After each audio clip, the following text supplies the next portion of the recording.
Afternoon, YouTube. Well, it's been a while and I can't get this thought out of my head. It's been driving me insane all day, so I thought, why not talk about it and get it out there? Ever since I was a child, rainbows, I don't know, they're just beautiful. They come after the storms. Like, everything's going to be alright. And then when I was young, one of my grandfathers told me that, and I think we've all been told that at the end of the rainbow there's a pot of gold. And it's just a shame, really. That's the end of the rainbow. And that's what I want to talk to you about is, in a way, how shameful it is that over time everyone has tried in a different way or concept to explain our inner abilities and simply what it is to be kind to each other and kind to our Mother Earth and Eden and help each other grow. It started from a rock way back in the ancient days before language even developed. Then it started through song and then it started to words. And then over the years, people have described it through trees. Then they described it through temples, the temple within. And no matter how far you chase that rainbow, in a world full of shame, you're never going to get to it. Until the lights of those rainbows, in a way, blend with the shame and work better towards a better future. That's the pot of gold. The kindness we can have to each other, not the abuse of it. How we can use our abilities and our strengths and our weaknesses to help each other. How we can try and get our leaders to understand that the time of war is over.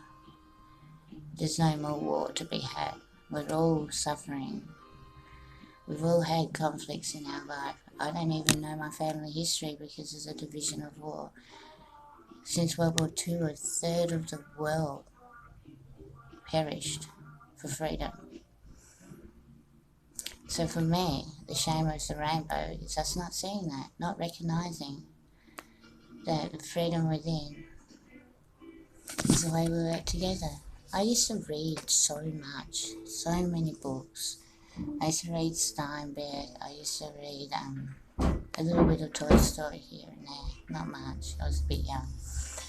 And then as I was growing, having children and living in modern society, I saw that we didn't learn from past mistakes.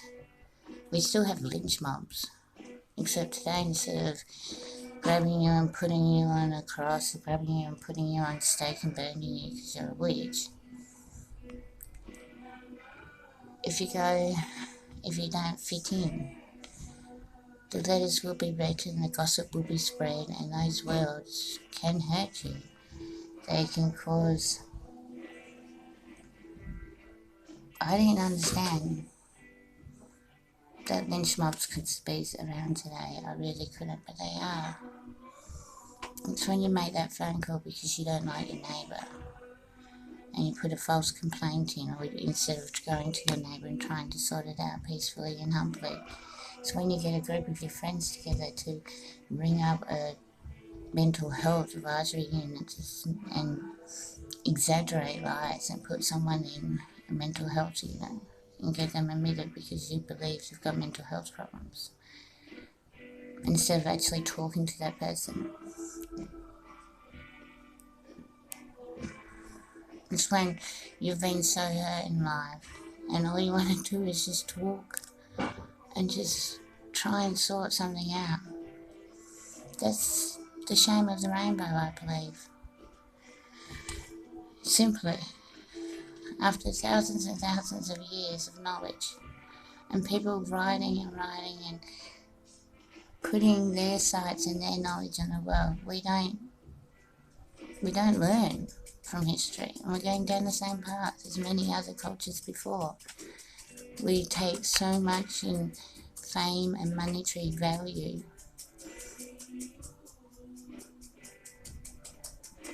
and while we just lose the essence of the rainbow, we use the essence of the tree of life, we use the essence of the temple. It's not about division, it's not about who is better, or how much money I've got, or how much money you've got, or, oh, the boss is in the room, we better all be nice, even if he's a bully. Maybe speak up to your boss. Yeah, you might lose your job, but then maybe more people will follow, and you can get a better job. And you don't need much to live. So, to unrelease the shame of the rainbow, I think we all need to be a little bit, I don't know, I really don't have the answers, because I myself am not perfect, and each day I just learn through my faults. I mean, oh gosh, you just ask my family how many faults I've got. My children will wish them all horrible, but I believe that's what the rainbow is. Instead of shame, I'm releasing and bringing colour into our faults, and learning from our mistakes, and seeing that if you took all the technology away, I don't think we would be much different from the ancient cultures. And I really think we owe our children to really understand the essence of the word, of what it is. And now we've got physics to explain the division of light and how it all blends together, and we still are refusing to see it. That's the shame of the rainbow. So I hope, now I got that all off my head, I hope we can bring a little bit more, is it unshame? I don't know. I'm not really too good with words, there's so many words out there with so many different meanings. Bring the balance back to the rainbow. And maybe then it might brighten colour a little bit brighter. And maybe the rainbow will start helping us. Now that's what the rainbow is to me. What about unique, unity, teamwork? Just like all the colours that blend together and make so many different colours. Like your blood ring. You just blend all those colours and you get millions of colours with the right balance. So next time you have problems, don't be like me and gossip about them. Just try and sort them out. Don't be like the multitudes of others. And maybe small steps we can all make a little bit of a difference, because I'm not perfect. And I don't think any of us can be, but we can try and build a better future. So thank you for listening, and me rambling on, and have a good week, and I wish you all well,